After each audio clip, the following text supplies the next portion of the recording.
আসসালামু আলাইকুম বন্ধুরা, সবাই কেমন আছেন? আশা করি ভালো আছেন। আজকে আমরা ৩ জন মিলে একটা জায়গায় ঘুরতে গিয়েছি।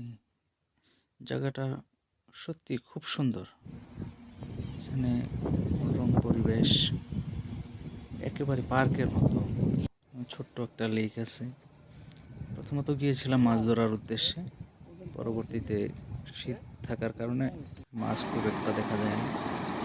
যার কারণে পরে ভাবলাম যেহেতু মাছ ধরতে আসছি, মাছ যেহেতু নেই, তাই পুরো এরিয়াটা ঘুরে আসলাম ৩ জন মিলে। খুব আনন্দ উপভোগ করলাম। খুবই সুন্দর একটা জায়গা।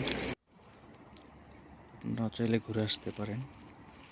আর এখানে বিভিন্ন দোলনা আছে, ফুল আছে, অতিথি পাখি অনেক, লেকে অনেক অতিথি পাখি আছে। সব মিলে অসাধারণ একটা জায়গা। আসলে যখনই আ মানসিক কোনো অশান্তি থাকে, ব্রেনে কোনো মানসিক টেনশন থাকে, তখন এই ধরনের যে সুন্দর প্রাকৃতিক সুন্দর যে জায়গাগুলো আছে, সেসব জায়গাতে ঘুরবেন সবসময়। দেখবেন যে আসলে মন ভালো হয়ে যায়। মানসিক যে টেনশনগুলো থাকে ওগুলো দূর হয়ে যায়। মাছ তাই কোথায় আমি ধরতাম জানেন? সুযোগ পেলে এসব জায়গায় ঘুরতে যাই। সবাই ভালো থাকবেন, সুস্থ থাকবেন। আল্লাহ